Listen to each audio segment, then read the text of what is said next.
This week we build castles to appease our dragon elders, squint real hard for some big adventure, yell at each other for space cubes, betray our earliest ancestors, and appease our early 90s nostalgia. This and much, much more on this episode of Rolling Doubles Podcast.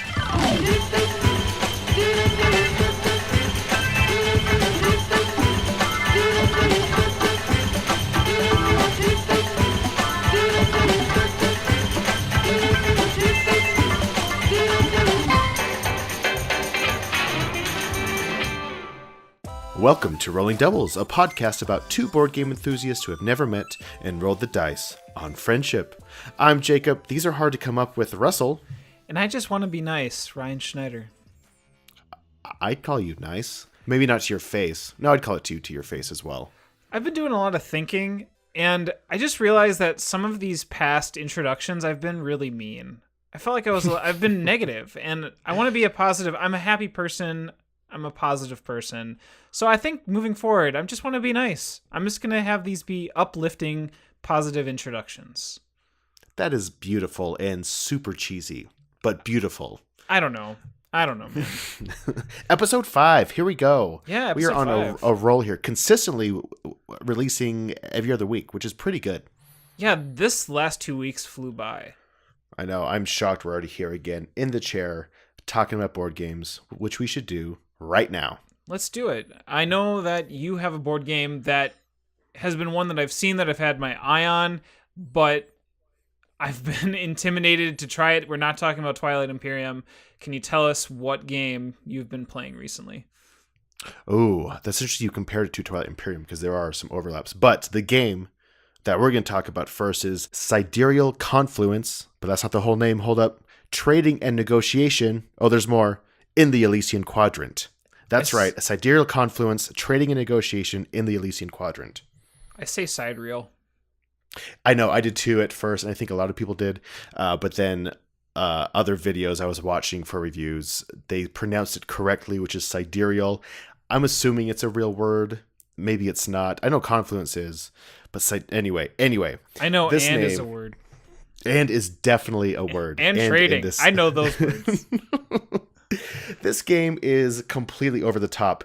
If you've ever played the game Pit, which is just trading cards back and forth, but a lot of screaming at each other, there's not a lot of difference here. The difference is instead of trading cards, you're trading space cubes. And I say a lot of yelling because this is basically 2 hours of completely open trading and negotiation, and it is beautiful. So the gameplay is beautiful. What's not beautiful is the actual graphic design of this game. It's probably one of the ugliest games I've ever seen. Oh, no. It's bad, but this is I think it's one of those instances where the gameplay just completely outweighs the bad artwork. What you're doing in this game is it plays up to 9. I played with 7 in my last play. It was my birthday, so people felt obligated to come. So take that, friends. They were obligated. They were totally obligated. But on the table, everyone has their own deck of cards. And these deck of cards, a bunch of them are splayed out in front of you. And so it is just a table hog. It takes up a ton of space. But essentially what these cards are just converters. There's an input on one side of these cards with an arrow, and then there's an output. So anything you put in the input, any types of cubes, there's probably about 6 different types of cubes, which are different colors and sizes, which ultimately represent resources in the game.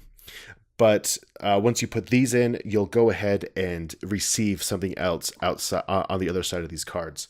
But what this means is that these space cubes, I'm just going to call them cubes from now on, these cubes have different values to different players. So as you're trading and negotiating in the Elysian Quadrant, you are trying to get what you want, but still trying to give people a good trade. Now, this is not a try and screw over your friend's game. It's kind of like you're all working together to trade these goods. And so it gets really fascinating and really interesting. On each card, it gives you kind of the value of that card. And everyone has a little player screen that gives you the value of what essentially what each resource is. Like 3 small cubes equals 2 big cubes, which equals 3 ships, which equals 1 point type thing. And so you can kind of see what a fair trade is. And so you don't get screwed over by your friends or anything like that, which, it could happen if you're like super desperate for a resource. But the reason it's kind of is overwhelming at first, because you see dozens and dozens of cards out on the table and multiple types of resources, and you're just totally overwhelmed because there are some new concepts here, but ultimately it is a fantastic game. The rules itself are pretty easy to teach. Everyone has an 8.5 by 11 sheet of paper or a cardstock that has some individual rules that give players specific powers, and those are pretty easy to understand as well. The game takes place over 6 rounds, and part of those converters that you have are actual technologies. And everyone has the same deck of these technologies. So as you invent these technologies, between each round of trading, everyone else actually gets those inventions as well. And those inventions are just technically just other converters. But what you're doing is you're sharing the technology with everyone. And so it's this weird, like, it's not semi-co-op, but you're still working together to improve your economy while still trying to get the most points. Anyway, if this sounds at all interesting, I highly recommend it. This can easily be one of my favorite games of all time. 7 players is the round I played with. You're engaged the entire time. You're interested. There's emotion behind it because you really want something, but you get frustrated that no one's trading with you, and so you're trying to sweeten the deal. And anything is tradable, not just these cubes. You can trade your own converters away. They come back to you at the end of the round sometimes, but anything is tradable, and it's just a beautiful, beautiful concept of a game. Now, is this something that you think you could find a group to play with on your end? Never. Oh, really? Never. And yeah, as far as like the gaming group that I play with, I doubt that I'd be able to probably convince them to play like a negotiation game of this caliber. Mm-hmm. I want to back up though for a second. I want to talk about the first comment you made about the graphic design of this game. Mm-hmm. What about the graphic design makes this game frustrating? It is completely too busy. I'd say almost to the point where it's not functional. Of course, it is functional. It works once you know what you're looking at, but there's just so much going on visually that easily could have been reduced or simplified to make it a lot more consumable as you're staring at everything. And I think that's partly why it's overwhelming at first to new players, is because you don't know what you're looking at because your eyes can't organize what you're looking at. And I think I know what they were going with. I mean, it is very interesting. Each race does have their own illustrations on their rule sheet, but that's really it. Everything else is just basically icons and more graphic design on top of everything that just doesn't work. And this tends to be this is published by WizKids. It's designed by Tausetti Dykman. And so I've kind of seen this a lot with WizKids products in general, and other publishers where the focus isn't necessarily on that usability and graphic design, and it's not really blending well with the art itself. Mm-hmm. But honestly, like, I can look past that, and that's saying a lot for me. Visual style is huge for me. That's a big part of the game, theme and everything like that. But this gameplay is just so rich and so rewarding, and just makes you feel like you had a great experience that I can just look past it. How do you win? So it's points. Things end up converting to points. Okay. And ultimately, as you're going through, you'll get points by sharing your technologies. And so if you invent a technology, there's a specific number of points you get each round for sharing that technology. And then there are other things that do give you points as you're going along. And things are converted to points. And all your cubes are worth half their value in points at the end of the game as well. And it's not a super high scoring. Well, I don't know. The winner in our last round got 60 points, and the person who had last was 34 points. And the reason I know that exact number is because it was me. Happy birthday to me. Yeah. Last place. Nice. But it's, oh man, it was even though I did come in last, and I knew I was going to lose, I knew I wasn't in the race for winning. Mm-hmm. Just seeing my friends and these people who aren't even really into games that much. A couple of them aren't really into board games, but they come and they enjoyed it and they wanted to play again. And just having everyone around, getting all hot and sweaty because 7 dudes in a basement room just got a little musty after a while. We opened a window and put a fan on, but Yeah. it happens. It was just an awesome experience. Nice. Yeah, I was got a little mixed up. So yeah, points that is done over a series of 6 rounds, you said, correct? Mm-hmm. Okay. Yes. So, again, even with your describing of the graphic design in the game itself, it seems like there is a lot of chaos. So for each round, each player has a turn, and are they just basically opening up that negotiation table to everybody, or is there like a series of different steps that take place with every person, or how does that all work? That's an excellent question. It is just complete open trading. We set a timer each round for 10 minutes of trading, and then it's just people trying to talk over each other to get their trades in, saying, hey, I'll give you this if I can have this. Does anyone have small green cubes? I'll trade you 1 big black cube for 2 small green cubes or something like that. So it's just complete open. That's what keeps everyone engaged the entire time. So it is just chaos, but it's kind of organized and structured. Mm-hmm. We did put a timer on for 10 minutes, but we ended up not even needing that full time most rounds. And the final round, because it was getting a bit late, we cut that down to 7 minutes, even though, I mean, we were kind of done before then anyway. It becomes clear once everyone is done trading, and like 1 or 2 people could still be trading towards the end, but it's kind of clear once everyone's done. Okay. So it's interesting. It's something that I've never played before, or that this style. I've never played a game with this style like this, and it was great. A new experience. Has this been on your to play shelf for a while, or did you just recently pick it up? So I probably got this about 8 months ago. Okay. 8-9 months ago. That's a good that brings up a good story about this game. I tried to teach it to a group of friends that flew in from out of state. We've been friends for a long time. We are the ones who played games just forever ago. We played Settlers for years before we started playing other games. And so I think we get together maybe once or twice a year. But I was like, oh, this would be a great game for that group. And I taught it not having played it yet. And since it was such new concepts, I wasn't really able to teach it as clearly. Right. And we probably played 2 rounds, and I realized that no one was having fun, and we just kind of bagged it. But I saw potential. I saw what it could be. And so that was kind of on me on how I taught it. I think I wasn't very clear in how it worked. But after that experience, I knew how to play it, and the second time I taught it just went so much better. And then same with this time. So. And was it the idea of the trading and negotiation, the open table bargaining that drew you to a game like this? As far as as far as mechanics? Yeah. So I knew this group liked stuff like that because we really like Catan. We really like those other games where we're kind of feeding off each other. And so I thought it would go over well, but I think it was just too much. I think this was just a bit too much of a game for that group. And it's not heavy. It's not hard to understand once you get into it. I think it's just kind of overwhelming because you see all this junk on the table. Mm-hmm. So it is completely overwhelming. And I think that kind of spilled over into the actual gameplay and their enjoyment of it. This game reminds me. So first off, I'm very much intrigued.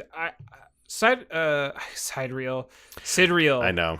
Sidereal. Jesus, I'm never gonna get that. This game I've seen in different stores at conventions, and it looks cool. The box art looks cool. Like I said, it has a very starry theme to it, a very futuristic theme.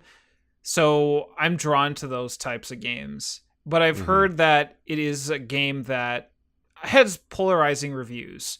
Yeah. So it's really cool for you to bring that up, because there's actually games in my collection that follow suit in that same type. I'm going to say them very quickly. Have you heard of New Angeles? Yes, I love that game. Excellent. Because that has the same type of like negotiation as your different factions. Cool. Okay. I have that Yeah. in my collection. Would love to try that. But again, finding the right people to be in that negotiation like mood is a little bit difficult for me personally. And Yes. then there's a game that I found actually recently called Cutthroat Kingdoms. Have you heard of Cutthroat Kingdoms? No, I've heard of Cutthroat Caverns, but not Cutthroat Kingdoms. Okay, so very quickly, Cutthroat Kingdoms is a game of negotiation that, you know, you're basically getting these people and you're hiring them and you're supposed to kind of negotiate your way to, like, I think the highest in the kingdom. I haven't tried it. It looked really interesting.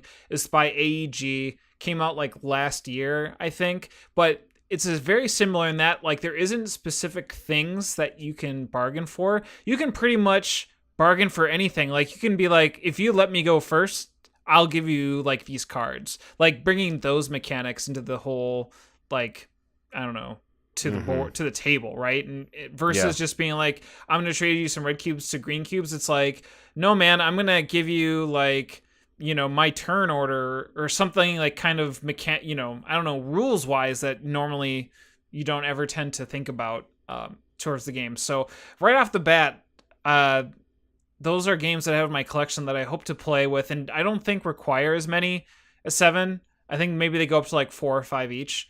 But in any case, it sounds interesting. I would love to play this sometime if I ever find a group. So Yeah, and that's interesting you compared it to New Angeles, because there is a lot of comparison to that. I think in New Angeles, the negotiation is a bit more structured. Yeah. Where people are taking turns, and oh man, I do love that game. This one is just kind of more free-flowing, and so it's not as in-your-face also. New Angeles can be very cutthroat and very in your face because people are trying to manipulate you, and so it's a different type of negotiation. But oh man, both games are fantastic. That is Sidereal Confluence by WizKids. I've made mention on this podcast a few times before that every Sunday I go over and hang out with my friend and we play games. We sometimes even mess around trying our own little game designs. But recently it's been just different games that we've wanted to check out. And there's one game that both you and I have played that we've talked about. Actually, it was one of your, I think, not reviews, but just in general talking in terms of like what we've been playing, that Dragon Castle by Simon was a game that both you and your wife loved. And through that, I was like, okay, good enough for me. Let's pick it up. I got a good deal through a local game store. Got it like 15% off with some extra $5 coupon because I just dumped my like shares into that company. So they're like, oh, here's free $5 for every like $2,000 you spend. I'm like, yeah. Yeah, worth it. Yeah. $5. Anyways, Dragon Castle by Simon. The developers on this game, there's 3 of them. I'm going to pronounce this first name. Please guide me here. Yalmar Hashe, Luca Ricci, and Lorenzo Silva are the developers. And then the design is by Sinyi Chu. Yeah. Anyways, Dragon Castle. So, this game kind of came out of nowhere for me, I feel like, this year.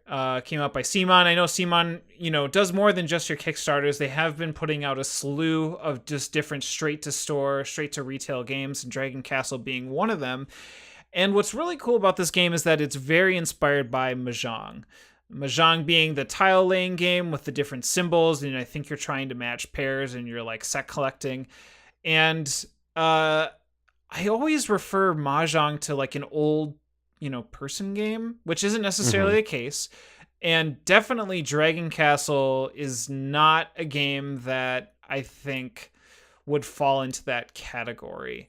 And I'll explain why. Now, again, this game comes with a ton of different tiles. They're very nice resin tiles, each of them having their own specific logos or symbols on them. So I think there's like a couple different colors. There's black, red. They kind of like have their own like denominations, like red swords, and then there's like black shurikens. I think there's like pink dragons, and they Mm-hmm. can all be, symboled differently in terms of like, your red sword is one, and sometimes there's two red swords, three red swords, and they're just kind of oriented in a way like a card to be able to denote like what, the value of it is, et cetera, et cetera. So you and everybody at the table brings out a mat, and the mat kind of tells you how many tiles you need to put on per specific like row or column. So it'll say either 1, 2, or 3, and I don't think it goes up higher than 3 tiles in a tower. And you place them face up so the symbols are showing up, and the game begins. You also have a player tableau, with a bunch of different plastic black roofs that you'll eventually obtain throughout the game. And play goes by very quickly. You do one of 4 different actions. So one action is being able to take 2 identical tiles with the long side free. So one long side has to be free. If one long side is basically not covered, or it's in the middle or what have you, like you can't pick it up, which I don't know of whether or not that pertains to regular Mahjong rules or not. I think it's a little bit different. Can you say anything I think, towards that? yeah, I think it's the same as the computer mahjong. Now to help clarify here, there are 2 kind of styles of playing mahjong. Where on the computer it was that tile matching, but there's also playing like a physical copy where you have 4 walls of mahjong tiles, and you're trying to make groups of matches of either similar color or icon, something like that, Right. and you're playing tiles in the middle. But this is more aligned with the one on the computer. And yes, I believe it is the long side has to be free or open in order for it to be available to be taken. Right. So, yeah, again, going back, actions to take, 1 action per player. You can take 2 identical tiles as long as one side is free. You can take any one tile, still with all, previous rules, with the long side being free in play. And you can take a roof. You can discard 1 tile and take 1 point, or you can take a dragon like token and get 2 points. And that's it. That's the entire game. Now, as far as actions go, there's a few things that happen after you take tiles, which I'll explain here.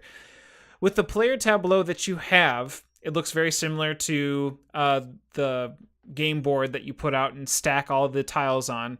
But what you're doing is you're taking the tiles that you take from the main game board and you're putting it on your own tableau face up. And whenever you accumulate a row of 4, so whether it's as long as 4 are touching, like either long ways or vertical or horizontal, what ends up happening is it triggers the scoring for those tiles. You flip them over, and you can put a roof on them if you want. And what allows then to happen now is you're able to go ahead and place tiles on top of those. So you're kind of creating your own towers of tiles as the game progresses. And the game's going to end when all the dragon tokens that are put on the board, depending on the amount of players that you're playing, are taken. And then you score up points, and whoever has the most point wins. So Dragon Castle, when we played it, was one of those games where once we finished it, we immediately went back, put all the tiles in the middle, and restarted again. And that does not happen all that often.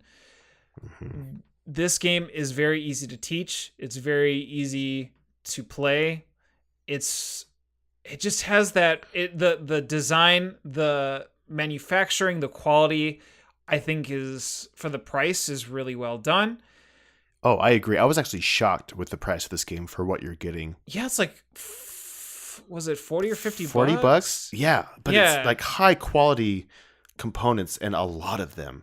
Absolutely. It's very soothing too. This game was very relaxing to us. Absolutely. I would completely agree with that as well. My wife and I played this a couple of weeks ago. We played a few times since then. And it's just that idea of just kind of hanging out, not a lot of pressure. My wife has history with Mahjong, with the physical one with the 4 walls. Her family plays that all growing up. It's a 4-player game, and they have like multiple sets. We have a set from Chinatown in New York. Like, it's just a game all of us really enjoy. And so I knew that would kind of help my wife enjoy this game as well. But we just instantly fell in love with this. The games, and so I've only played 2 players, but the games have been close. Mm-hmm. Like I beat her once, she beat me once by 1 point, and I don't know if we had a tied game once or something. I don't remember, but they've all been super, super close, and it's been a huge hit. I've actually been interested with playing with 4 players, but it just plays so well at 2. Like it's hard to want to bring other players into it when it's just a great 2-player game. Yeah, 3 players felt good. 4 players, I think, might get a little bit not cutthroaty, but it definitely would get difficult as far as being able to be like, you're having your eye on one of those tiles and you're like, please, and they end up taking it because just 3 other people might have the same idea. Right. There's one problem I have with the game, and it's coming to the realization that the symbols look very similar to each other. On our first game, we had to be very careful because we've definitely took not matching. We matched the colors, but it's the symbols that we didn't match up. Like, for instance, when you get into the higher level of tiles, like I was talking about those red swords, like they just cram so many red swords onto one tile because it's like supposed to get up to like 6, 7, or 8, that it gets really difficult to differentiate between like 7 and 8. So you end up taking a 7 and an 8, and that's an illegal play. And it's just like, oh, you have to either put it back or whatever. You just have to be very mindful of it looking forward. And I wish that there would have been some more simplistic, or what's weird about it, right? Is like, oh, I wish it was easier to look at. But at the same time, there's so much of that like elegance to that design that fits so thematically well with the game that I kind of also don't want to change it to a certain extent, because once you're mindful of it, I think it is fine. But at the beginning of the game, you really have to, I think, show players, be like, this looks really close, but it's not the same thing. Don't pick it up. Like, you just have to really be, I guess, on guard with that. And I don't know. It's strange, but it doesn't kill the game, but it definitely is a negative point to it in terms of making it easy to understand. Because I could see some people going 1 or 2 games in and realizing in game 3, oh no, we've been doing this wrong. And then it's hard to break that habit. And I totally get that. Yeah. It does have great table presence, though. And I love the aspect of building your own castle. What's the theme? It's like you're picking up the ruins of one castle, building another castle or something like that. Something like that. But I just love what you have created by the end of it. And everyone's looks different, and it's just, I don't know, it's just so peaceful. Like everything about it is just peaceful. Oh man, that's a great game. Yeah, it's just a really chill game. I don't know if it'd be one to bring into like a coffee shop. Maybe depends on the table. It's a bit too much. Yeah, that's true. It's honestly, it does take a long time to set up too.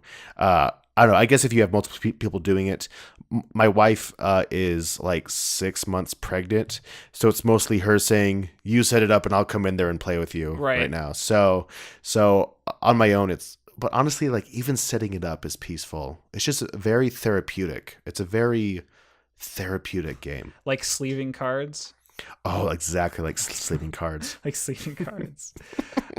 Awesome. Do you have more to say about that one? Well, yeah, I just wanted to talk about I don't know if I talk about the roof, so I'm just going to quickly go back as well with the roofs, because I know that there was an action where you could take one tile with a roof. What ends up happening is when you start flipping over those tiles and you place a roof on top of one, that like nets you an extra point or 2 points. And that's what kind of gives it that, flair of castle building, right? Putting these little caps on top of these tiles that you're playing gives you extra points, but also thematically looks really cute. Yeah, it does.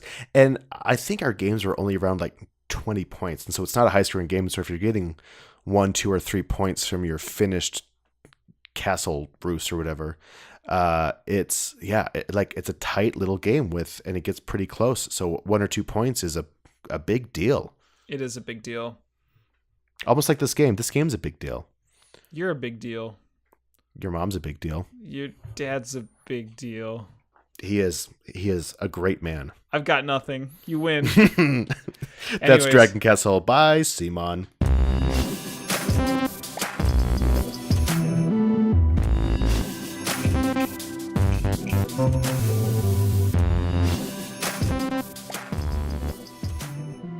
one great thing about this hobby is that there are so many games in so many styles that it is bound to happen that you love a game that no one else likes. And really, that's fine. We all have different likes, we all have different tastes, so not everything is going to be great to everyone. But there are still those games where you just absolutely love, but you cannot get anyone else to play it unless you just force them, or it's your birthday and you make them play Sidereal Confluence.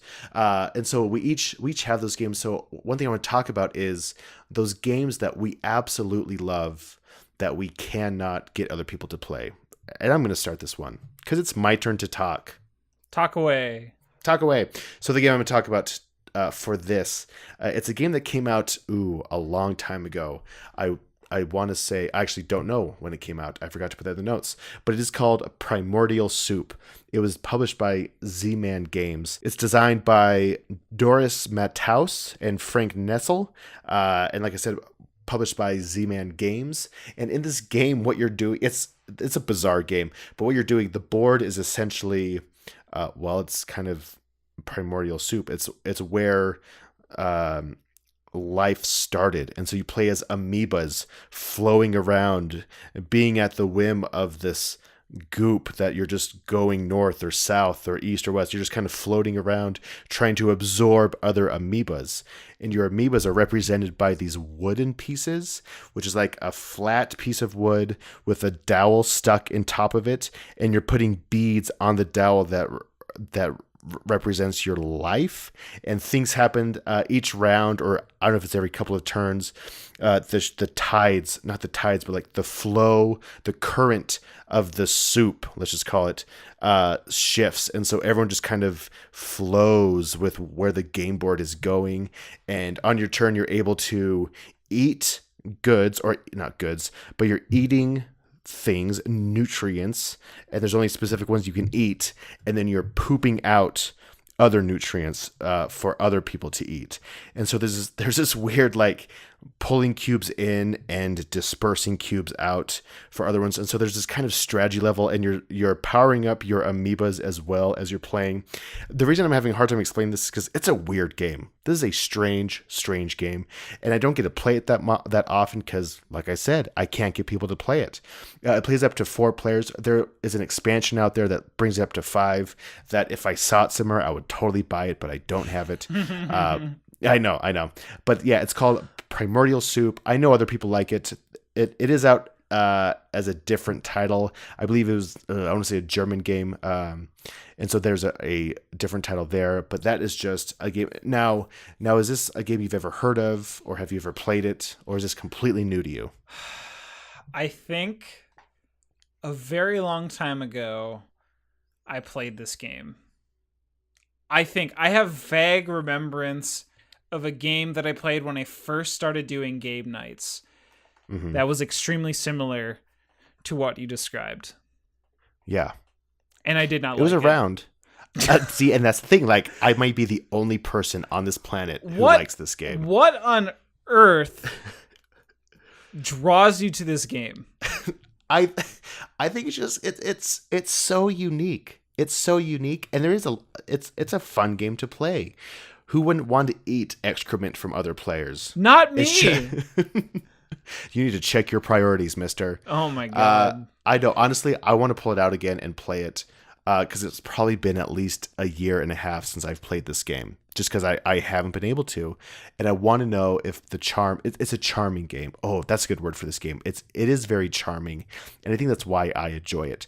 I've traded away a lot of games that just don't get played that either I sort of like, but no one else does. But this is like the one game I've held on to that I know no one likes, but I'm going to hold on to it for those 2 more times in my life that I'm going to play it because it's totally worth it.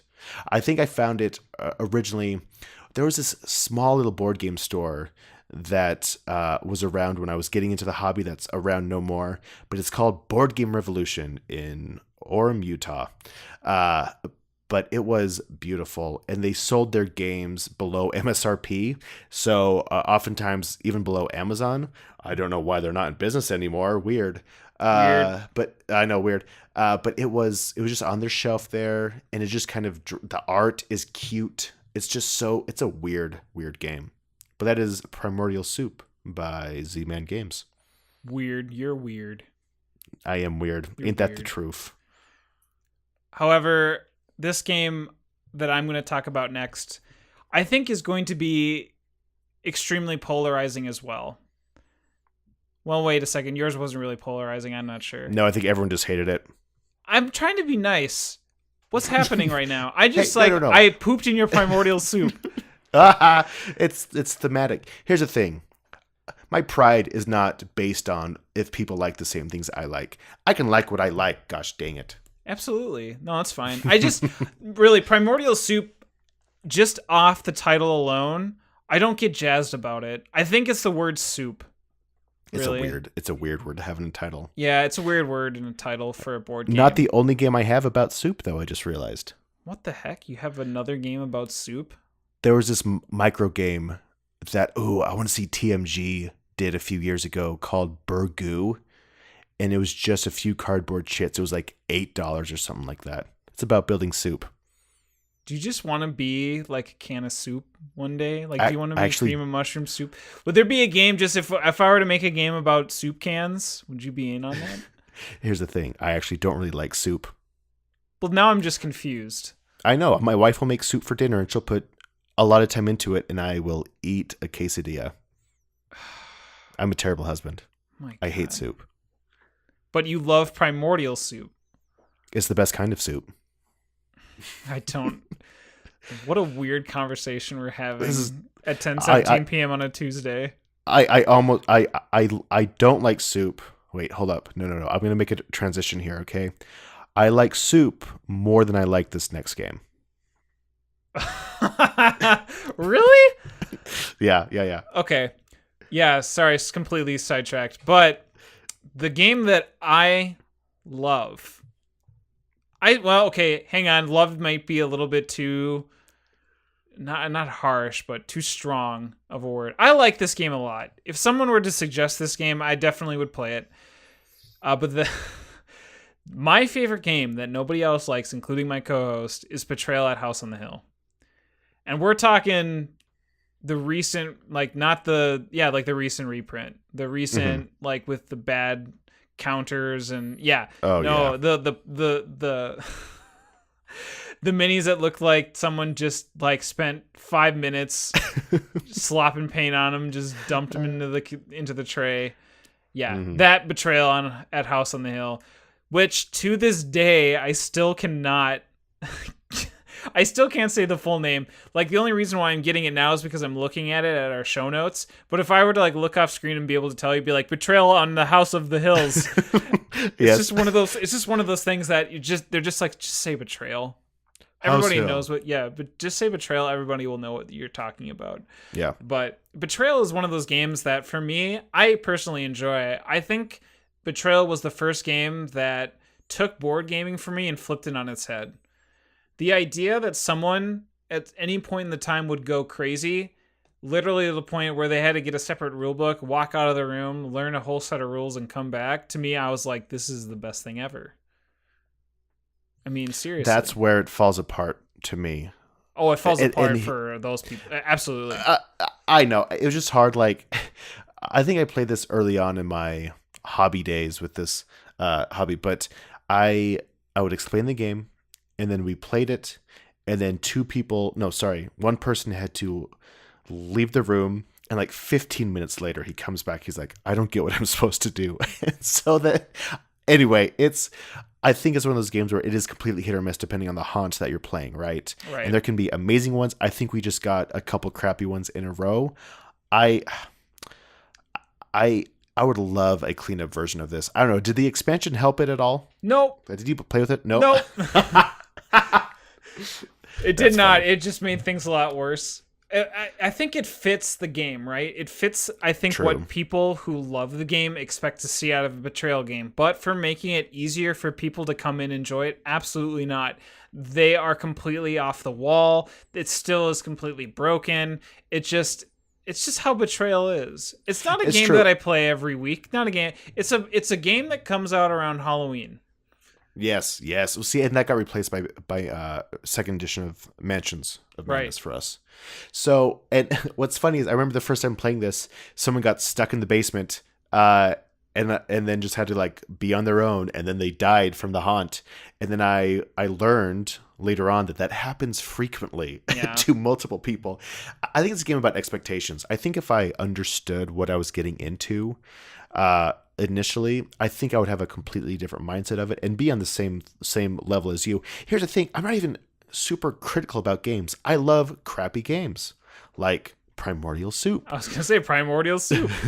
I love stupid movies. Like I don't have um a high standard for games. I just want a game that's fun to play. So I think if I had a better first experience, and maybe if I came back into it now, because honestly it's been like 5 years since I've even played the game, I might enjoy it more now. If I was playing with people who also enjoyed it, I think I'd have a much different experience. Yeah, they'd have to be on the same wavelength of them playing Betrayal and them understanding what needed to be done. And yeah, so it's a very niche. We're talking the niche of the niche when it comes to Betrayal, I feel. Yeah. Yeah. I like it. When does Betrayal Legacy come out? Oh, I haven't actually heard too much about it. I want to say that actually it has a showing at Gen Con in like 2 weeks or next week. Next week. Gen Con. Holy freak, is Gen Con next week? It's next week, dude. Oh, sweet. No, wait, no, it's not. 2 weeks. It has to be 2 weeks because yeah, it is absolutely 2 weeks. Yeah, because my wedding 2 weeks. Yep. Okay, so 2 weeks. Okay. Sorry about that, but I feel as though, and it may have been delayed, but Betrayal Legacy, which looks really cool, by the way. I think it's a great idea. I think I think the bar is so low that that's true. The bar is so low that I feel like Betrayal Legacy will at least meet the bar. I don't know if it can go lower. Maybe. Well, here's the thing. I think one thing you cannot deny is the impact it did have on the hobby, though. I mean, this game oozed outside of the hobby as well. Like, people were playing this that weren't even really into board games that much. And so it did definitely have a huge, huge impact. And for that, I think it did a good service to the hobby. True. It is very renowned within, I think, the hobby scene. Just a random fleeting thought I just had. What if a company like Renegade got their hand on the IP? Oh, that'd be so interesting. I'm just generally, I think if I wanted to see anybody remake this game, I want like someone like Renegade Game Studios to remake this game. Who versus Avalon Hill has had it forever. That's right. And I even think Betrayal Legacy is coming out or is being published by Avalon Hill. So that's, to me, like, because it's like, well, give it to Fantasy Flight. Well, that's Mansions of Madness, dude. Yeah, that's direct competition. Yeah, that's interesting. What could they? I'm just curious as far as like what they could do. What they could do is make it app based. Oh, that's interesting. And then have the steps of what the betrayer has to do, like on the phone. Yeah. Oh, that's really interesting. I think the game. I think Betrayal would benefit from an app based system, because then everybody can look at their phones, and that way you can have the betrayer not have to leave the room. I mean, they still might be freaking confused, but at least they could at least be present as you all kind of revert back to your phones. I don't know. Well, and as people are playing it more, they can get good feedback. Like after each time you play, it'll be like, rate this haunt. What did you like about it? What did you not like about it? And they could take that and they could change the haunts and then just make it an app update, so the haunts can always change and improve over time. Yeah. I don't know. I'd be, if Avalon Hill had that type of money, I don't think app development is that cheap. But what a neat idea, right? I think that's just a nice idea to just think about. That is a nice idea. But my UX designer mind just kicked in on what it could do, what it could be, the potential. Yeah. No, I think it's good. I was actually just having a very brief thought about this as well too, but I'm really curious as far as app companions. I know Fantasy Flight did one for, has done for XCOM, for Mansions of Madness. Rising 5, have you heard of Rising 5? No, what's that? Rising 5 is like this game that involves taking a screenshot of the game board, and then the game like calculates and tells you how to like alter the game board. I think it actually didn't do too bad from what I could tell, but I also at the same time don't think it was super popular. So the reviews were fine, but I don't think it was a game that blew everybody away. But I'm just kind of curious as far as like the app integration with board games. I know, I feel like, we're still very not vanilla, but I don't know. Here's the thing. I love it. The potential is great. I'll back up. I love the potential of it. It's done well in some things. The first game I've ever had with it was The Alchemist? Alchemist. Yeah, Alchemist. And it was great in that, and I really enjoyed it. There are others. Let's see, Mansions of Madness does it beautifully. That's very integrated. There are a couple of others, but I love where it's going. I think people can be super clever with it. I don't think I understand people's concerns with it. I understand that they could lose, like, in the future if they don't have the app anymore, then their game is kind of useless to them. However, I don't play the games that often where I don't know. I just think I will have moved on at that point. Yeah, I think so too. I really think so. Yeah, it's weird. It's weird. I don't have a problem with it personally. But Also, I get where people want to kind of disconnect from technology for their board games. I got plenty of games to do that with. I think if it's used cleverly enough, then it's just great. I love it.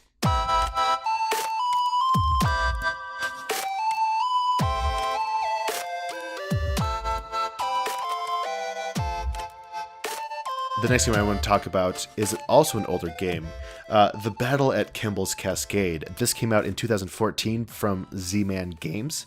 It was designed by Anders Tierland and Ole Tierland, and the artist is Felipe Guerin and Chris Quellams. And like I said, out in 2014, and this game emulates arcade space shooters in the early 90s, late 80s, early 90s, where it's a top-down view and you're moving all over the screen, shooting spaceships and getting power-ups, and so your guns get more powerful. But they brought this idea into a board game, and this was one of the early ones that I saw in one of the first couple of Gen Cons that I actually paid attention to on social media. And this game actually did have a bunch of buzz around it, and then it just kind of died, and I don't know why. But what you're doing is this game is actually really innovative, where in order to emulate that scrolling screen, you're actually scrolling cards down a track. So there's a row of 3 or 4 cards, depending on how many players there are, on a plastic, almost like a plastic railing type piece, and then you have 4 or 5 of those. And after each round, after everyone has taken a turn, you take the bottom cards out, and you put and you take that plastic piece and move it on the top of the cards, and then you add new cards to it, and you shift everything down, so the board is actually scrolling as you're playing. And so it is a module board, but the reason it's modular is because the board is made up of a bunch of cards, and those cards fit on those plastic pieces, and it has a scrolling effect to it. So that's one thing, and actually it works super well. There are things that happen if you're at the edge of the board and you get scrolled off of it, and so you're trying to fly around and shoot bad guys for points. You're ultimately trying to get points to win the game, and you get points from killing other spaceships, like the bad guys that are coming through. You get a point if an opponent dies. This is not a co-op game at all. You are leveling up your ship as you're playing, so you're getting better guns, you're getting better maneuverability, you're getting better shields as you're playing. And as you're playing, towards the end, a giant boss will come out, and this boss is giant because it'll be either 4 cards or 8 cards that all consist of one kind of boss battle that everyone's trying to fly around and maneuver the board and try and fight them. And so after that monster's off the board or dead, then the game just ends, and the person with the most points wins. This game has amazing production value. Like even the box itself, it's one of those heavy GMT style boxes and sizes. It's not from GMT, but it's that thick box, and the plastic components are fantastic. And I'm just surprised this game didn't do well. It's kind of sad because in the rule book, it's like there are icons on these cards, but they don't mean anything because they'll affect future expansions, and those expansions never came. And this is 4 years ago, and so I don't think they ever will, because I just don't think this game did that well. But I super enjoyed it. We played it with 4 players. I think you can play with up to 5. And we put some 8-bit music on in the background, and we just kind of just had a fun time. It's not a heavy game. You're interested in what everyone's doing because you're trying to maneuver around this board, around obstacles, and you're shooting other spaceships, and you're trying to just outmaneuver everyone as you're playing. So it's just light. It's fun. You have achievements you're trying to get, and that's where a bunch of the points come in. And it's just a fun, light space game. I don't know. But this is a game I think you mentioned you've never heard of it, or you didn't think it was an actual game. Does this sound familiar at all? When we were when we were typing our show notes this evening, you started typing Battle of Kemble's Cascade, and I was like, that can't be a real game. Like, it's a game. And you were like, oh, it's a game.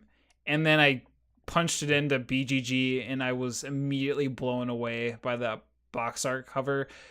Do yourselves a favor right now, listeners. If you haven't heard of Battle of Kemble's Cascade, just immediately go and look at the box art and just try not to impulse buy the game on the box art alone, because there's something that I think this game does immediately within 5 seconds of looking at it that is so much better than what's happening right now. Is that we've been seeing a lot of Atari games, like not Atari games, but like Centipede, Space Commander, or was it Space Defender? I know what you're talking about. Space Invaders. The Space Invaders. Space Invaders. But we're having those types of games have, I guess, a resurgence in the board game market.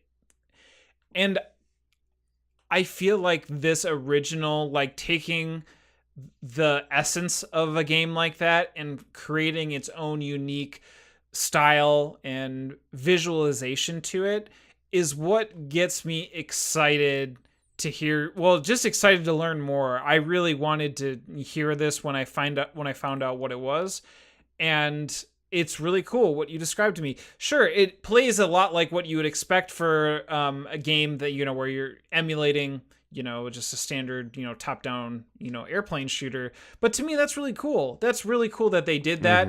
2014 actually as well too. There was another game. I'm not sure if it was 2014 or later, but have you ever heard of the deck building game called Pixel Lincoln?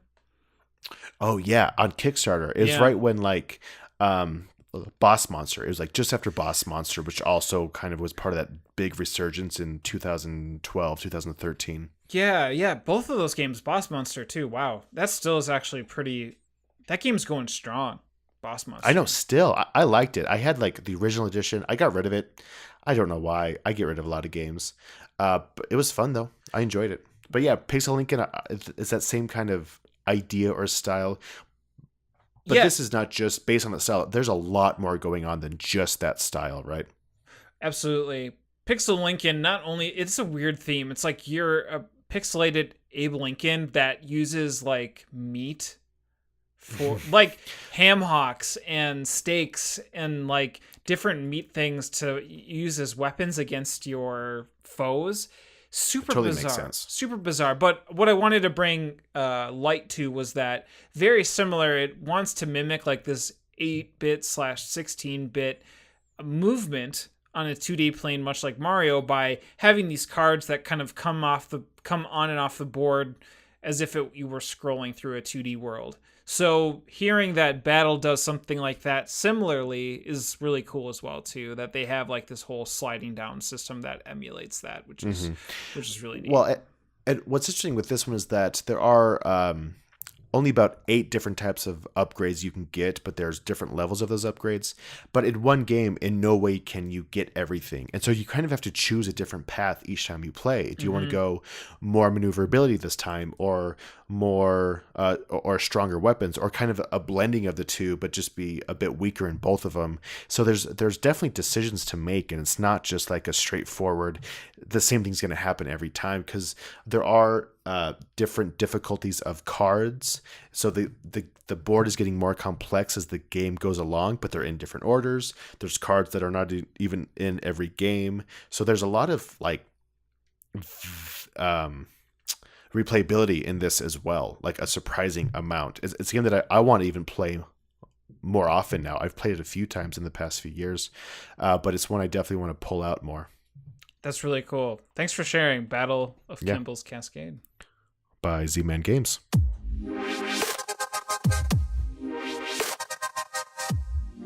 So last weekend I threw a barbecue for some friends of mine. Every year I think I tend to do one. Just get together a bunch of my friends and have a good time, drink, laugh. There were like 5 dogs. My dog and like 3 other dogs. My dog literally had so much fun and was completely like enamored and so overwhelmed by how many dogs were in our backyard that like she fell asleep for like a billion hours the next day. It was great. My dog's a little puppy, so she's like super excitable. And anyways, but I had a friend of mine actually prior to him coming over, literally met a guy and purchased this next game for $5, and we played it, which is called Ultra Tiny Epic Kingdoms, which sounds familiar because Tiny Epic Kingdoms and even the whole Tiny Epic series is an actual long-running series of games published by Kemble Games, with Scott Alms being the designer. There are also so many artists. I'm not even gonna try. Scott Alms even Scott Alms himself was listed as an artist. So there's just been a lot of people contributing to this whole series. And actually, I think, well, no, I played Tiny Epic Galaxies, but this was my first Tiny Epic Kingdoms within that whole fantasy realm that I played. And I think this was the one that kind of put him on the map, right? Yeah. Yes, it was. Yeah. Yep. I backed it. Like, I backed the first one. It was great. I saw you. I saw your name and your face on it because it can show it there. But anyways, so Tiny Epic Kingdoms, Ultra, and just regular Tiny Epic still plays the same. But what's really cool is that this whole Ultra Tiny fits within like a whole packet of cards. Like, think of a 52 thing of cards. That's how small this game is, which is insane. Right? That's really cool. There's some special packing you need to do for it because it uses cubes instead of meeples. But everything kind of comes on a regular playing card. You have to, when you pack the game, you have to put all the cubes in on a single layer and like, just kind of shove it in there. Yeah. But Is it too small? no, I wouldn't say so. All right. Yeah, it's a very micro. I would say that it lives up to the name of being ultra tiny. Seriously. But I think the game's all there. And Tell us how it plays. I'll tell you how it plays. So, at the beginning of the game, basically everybody takes a bunch of cubes. They pick a color. They get a bunch of the cubes. I was blue. And you take a faction or race card, and you take a terrain card. And the terrain card has mountains. It has wheat fields or food fields. Has forests, and it has rivers, and a bunch of other fun stuff. And the different factions and races that you can play are like dwarves, you can play as merfolk, you can play as humans, you can play as like your standard array of all different sizes and peoples and monsters, all what have you. And each of them have like their own ability. You also get like enchantment or an upgrade card for like different magics that you can buff yourself up with. And I think that's it. You get a cute little tower meeple to designate first player. Is really cutesy. Cute. And everybody, and also in the middle of the board, you have an action card, and the action card lists 1 of 5 actions that you can play, and that's how this game plays. So what's going to happen is that during the game, you're going to basically have these little dudes that are hanging out on your terrain card, and any of your cubes that are on a specific piece of terrain gives you that type of resource. So the 3 main resources in this game is iron, which is red, or the mountain, or the ore, or brick, what have you. You have green, which is like the mana that you collect from forests. And then you have food, which is yellow, that you collect from the wheat fields. So out of the 5 things, you choose one. So you can either move, you can quest, you can reinforce, which is creating new dudes. you can build, or you can basically make a new guy. I don't know what the specific thing is, but you can basically populate a new guy onto your board. So when you move, essentially what you're doing is you're moving one of your little dudes on your terrain card from one terrain to another.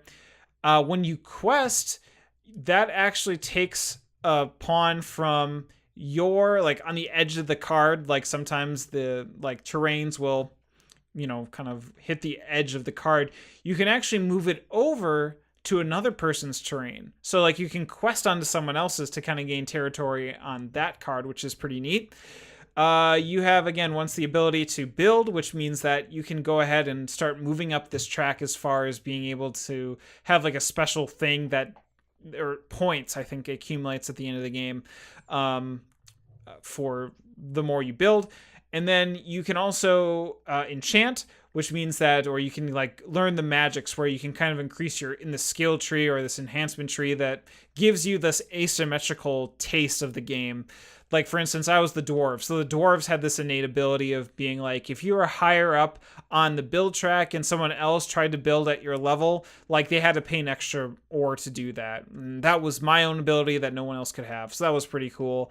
And like if someone used a trade action, or if you use a trade action, you could actually build instead. So that was a really powerful tool. Essentially, if you're the dwarves, you really kind of want to go hard in on building because you just have all these innate abilities to kind of like stick around in the mountains and be able to accumulate that resource and use that to your advantage. Like the merfolk, who was my friend, he was able to kind of have the ability of moving onto like a river or lake space without and getting like a material of his own choosing, while the rest of us, we couldn't move on to those spaces. We couldn't swim. So everybody just has this unique little twinge to how everybody plays.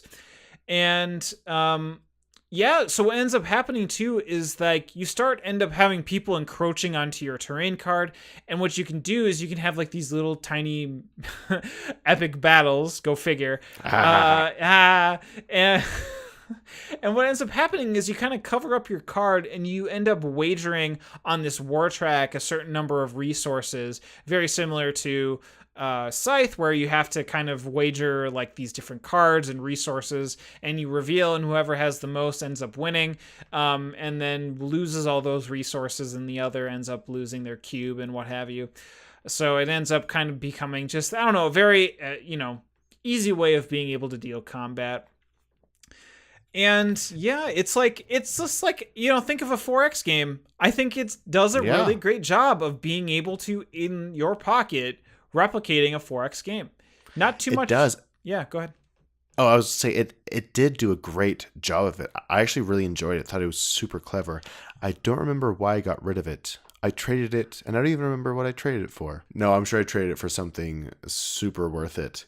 But it was fun. I think if I found this for $10, I would totally buy it again. I think it does do a great job of kind of just distilling the elements of a 4X game down. It's not super heavy. It's not super complex. It has some good elements of tension, and it's just kind of light and easy. Yeah, I kind of want to hunt down a copy of this again, of the ultra tiny one. Yeah. Interestingly, and I'm not sure if we missed up any of the rules or what have you, but I was able to turtle, and I actually won the game because I turtled, and I was like in this area in a terrain card where I had like 4 people hanging out in a forest and a mountain, and like the next terrain over, for some reason, I think it was part of the rules, or at least how it was instructed to me, is that you can't battle if you have 2 people in a specific terrain, like, or a specific area in a terrain. And so what ended up happening is like nobody could really take me over. No one could really fight me. So what ends up happening is I just sat there and I kind of just used the abilities of like being able to build first and really kind of honed in on that. And I really didn't do much of anything. It actually was a hindrance to some people to actually go out and try to fight people.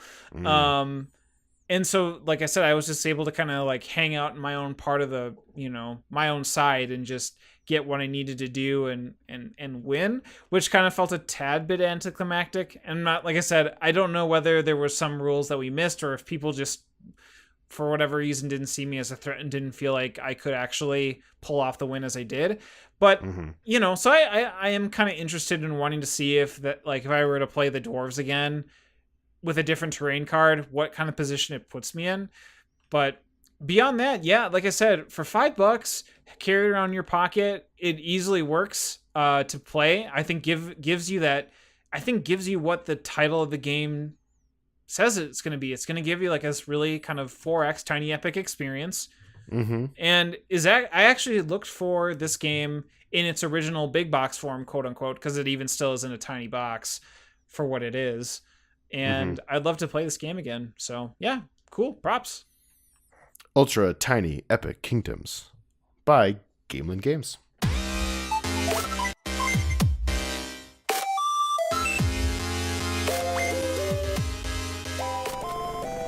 So last week, we talked about me a lot, which is definitely my favorite subject.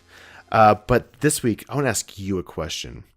You have talked about the past few times, or just in our discussions outside of the podcast, where you will play a game with your wife. And that's always an interesting topic for me because couples are so different in how they play games, if they even do play games with each other. And so I want to ask you, what's the relationship between board games and you as a couple? Is it something that you guys do a lot? Is it something that's bringing you closer together? Or is it something that just kind of she puts up with? How does board gaming fit in with the relationship with your spouse? Good question. My wife, Brittany, and I think have a really good relationship when it comes to my obsession with board games, in that she plays board games, and I think she was, and this may be just me, I don't want to be taking words out of her mouth or putting words in her mouth or what have you, but I feel like she came to a very similar conclusion like I did in terms of what the board gaming, I guess, umbrella, or this whole community that's been created and all the games that are to offer, like how much more there is to it than just your Saris, your Monopolies, your Troubles, your Hungry Hippos, right? She had similarly played games like, Settlers of Catan, Cards Against Humanity, those types of games. And when I started introducing her to some of the more complex games, she was originally very, she didn't want to, there was a lot to them, and she felt as though that she wasn't getting all of the pieces of the puzzle, and feeling like the game that she was playing wasn't optimal. So she kind of felt like she was lagging behind at times originally, right? With the first couple of times that we played, when in reality, she was actually playing just fine.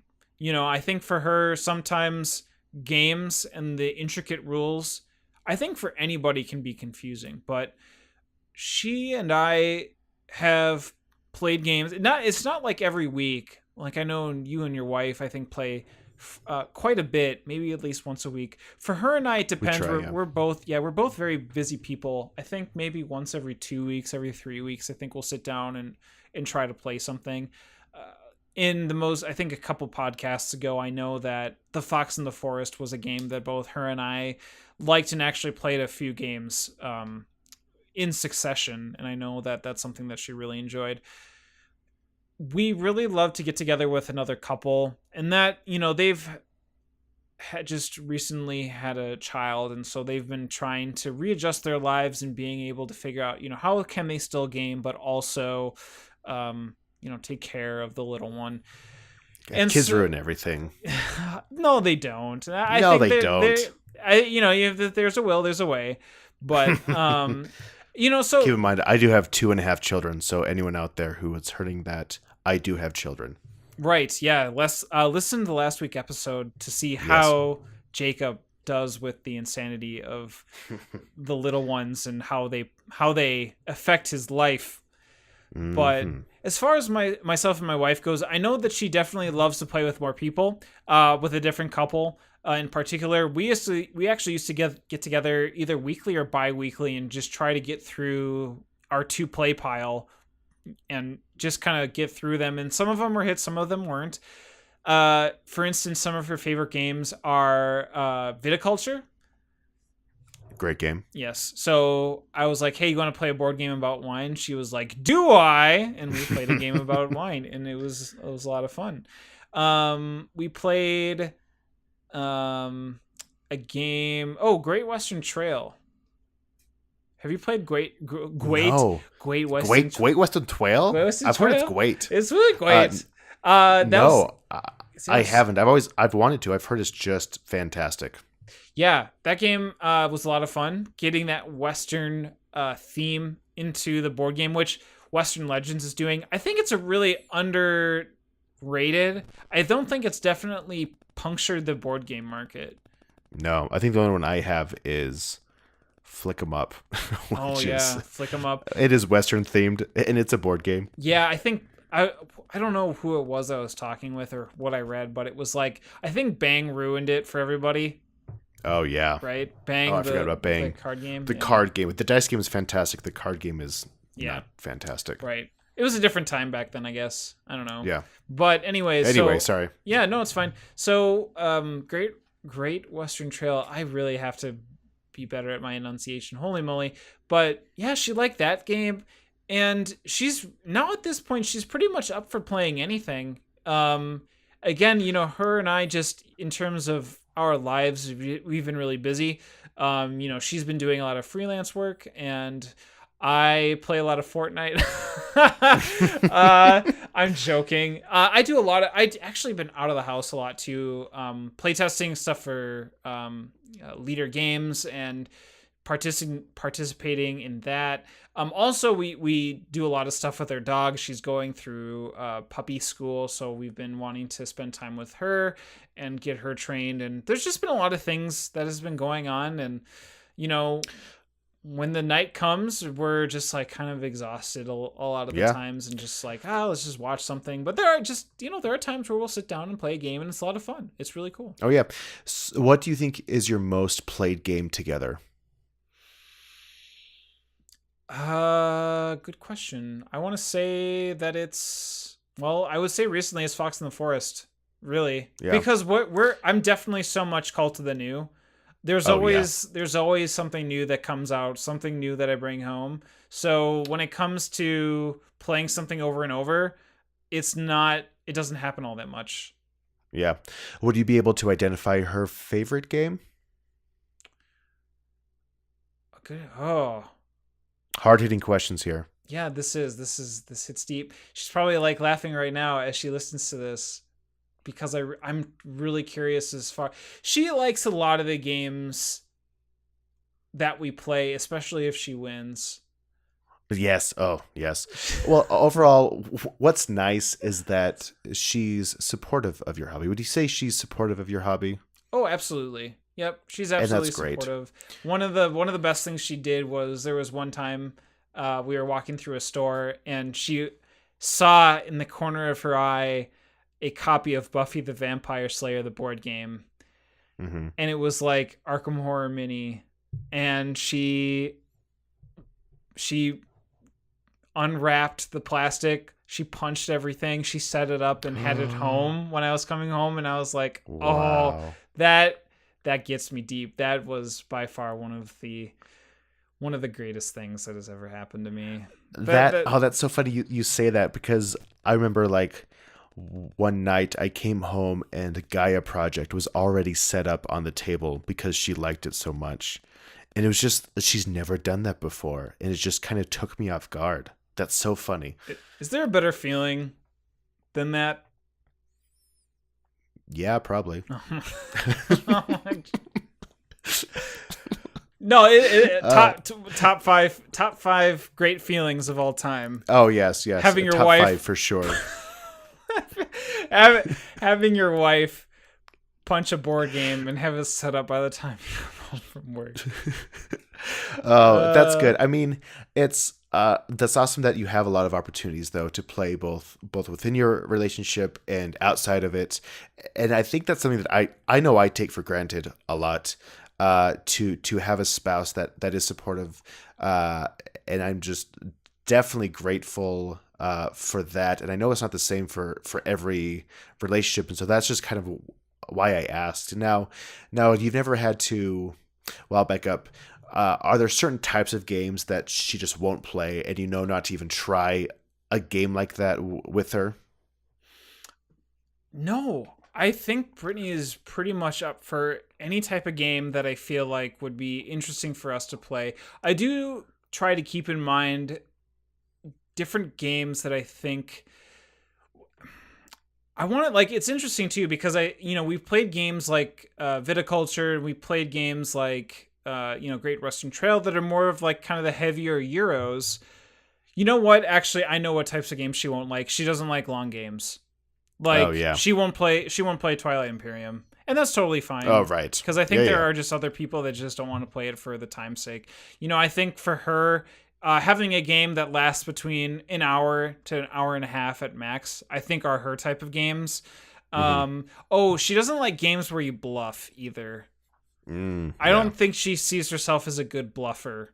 And that's, and yeah, so games like Secret Hitler, she tends to be a little bit more reserved because I don't think she's she doesn't like to be accusatory. Yeah, I was like accusatory, and I'm like, no, no, That's Ryan, not right. that's not a word. Accusatory. And so she tends to kind of play it a little bit subdued in terms of just doesn't ever want to try to give a tell.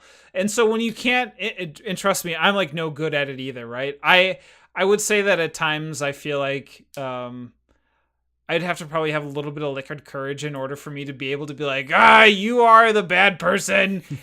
Because at that point, I just probably wouldn't care which either way. Right. When it comes to those games, but yeah. That's interesting. I asked that because I know, and I've just learned again recently, not to ever get my wife to try and play a co-op game. She's out for blood. She just wants to destroy and win. So I brought out Spirit Island, and we learned how to play it. It's a pretty easy, straightforward game, and we made it through like 2 rounds, and I could just tell she did not care. And the game does not work if only one person cares. And she's a sweetheart. She tried. She's like, "Oh, but I'll play with you." Like, and I didn't put her through that. So we just stopped and then went and watched an episode of Riverdale. So, but I'm just like, there was one co-op she liked, and it was, what's that World War I co-op from Simon's small box game? You're saying that Simon has a small box game? You are lying to me. Yeah. No, it's like super small. Like the size Grizzled. of a fist. Yeah, The Grizzled. yeah, we have.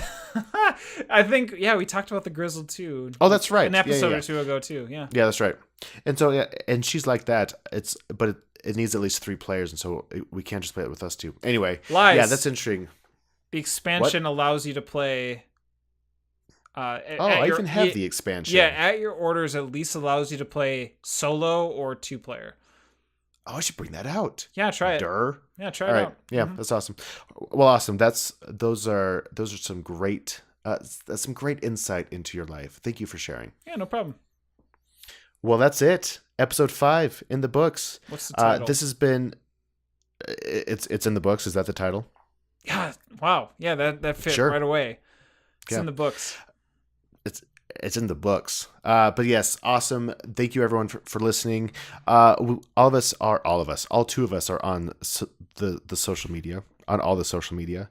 For Twitter, my personal is at The Gamer Curator, where you can find basically just pictures of games that I play. That's really all I put out there. I don't put any deep emotional opinions on it. I am just completely superficial and just put pictures of games that I play because that's what I like to do. Yeah, no joke, but you do take some really good pictures. Like, you get me super jazzed about pictures. The trick is a low angle and get as close as possible. That's it. Downward lighting. Yes, downward dramatic lighting. From the ceiling. Yes. And for me, I'm on Twitter as well. You can hit me up at Ragai314. And we also have a podcasting Twitter called Roll Doubles, where we post every week. We need to be really better about that. We need to figure out like a schedule where we just need to actually put something on it. Yeah, we do. It's hard. Okay, so I was thinking about this. Like, social media is not something to joke about as far as like as a job. It's it to be interactive and to get, it takes up a lot of time, and work is Yeah. important. And yeah, just it's difficult. It's difficult work, I think, to me, to be able to just kind of get through that, making sure that you're kind of posting meaningful things to other people and doing outreach and all that kind of stuff. It takes a lot of time, and I've been trying to at work, wanting to really keep it straight on work, and I don't really want to try to be browsing on Twitter too much. So yeah, coming home and be like, oh, I gotta browse Twitter. It's just it's hard stuff. But we wanted to be able to try to do a better work ethic with that. So please, we are getting notifications on it, so don't feel like you're tweeting at us and it's just going into space. We are actually seeing them if you do decide to reach out to us, so don't be alarmed. We are fine. Yeah. And now that we have 5 episodes, it's time to do a marketing push. But the best type of marketing is word of mouth. So for you people who are listening, if you like us, feel free and tell your friends. And if you don't like us, tell your friends why you don't like us. No, tell your friends you still like us. That's what it is. Lie. That's what it is. Yeah. So, but yeah. Not only with Twitter, we have YouTube, we have Facebook. You can like our fan pages. You can subscribe. What I tend to do is each episode, I will cut out the game segments. So if there is a specific game that we talk about that you don't want to have to try to scrub through the episode, go to YouTube. We post a few pictures. We just talk about that game specifically. Lasts about 7 to 15 minutes, depending on how much talk there is. And yeah, you can just get a little bit of us, and maybe there's something in there that maybe you want to listen to another game, see what our kind of thoughts are on that. And we do hope, though, that you end up liking, subscribing to us on YouTube, on Twitter, on Facebook, through Google Play, through iTunes. Just that type of stuff, our little micro encouragements. That's like, hey, there's another dude, there's another guy. It helps us keep going. It gets that outreach out there. It allows other people to find us, to be able to get people who are interested in talking about or finding out more about ultra tiny epic kingdoms, or about sidereal castles, or I don't know, other things. That's what we want to be able to try to do. We want to spread just outreach. We just want to be casual. We aren't doing super reviews. This is fun for us. We are catching up, much like you are catching up with us two. Exactly. We are doing the same thing. We do not try to talk to each other at all. We just if he messages me, I just ignore him for at least 5 hours before I respond. Yeah, that's my strategy. It's a power play. Yes, that's what it is. Overall, though, this is definitely a passion project for two of us, and we just really love doing it. And we hope you enjoyed as well. But thank you so much for listening. And don't forget to tip your waiters. Have a great night. Arigatou gozaimasu. Thanks so much for listening. Music intro is Sivu Play by Fantastic Plastic Machine. And the music bumpers were created by myself using Apple Loops and GarageBand for iOS. Join us next week as we contemplate existence on another exciting episode of Rolling Doubles Podcast.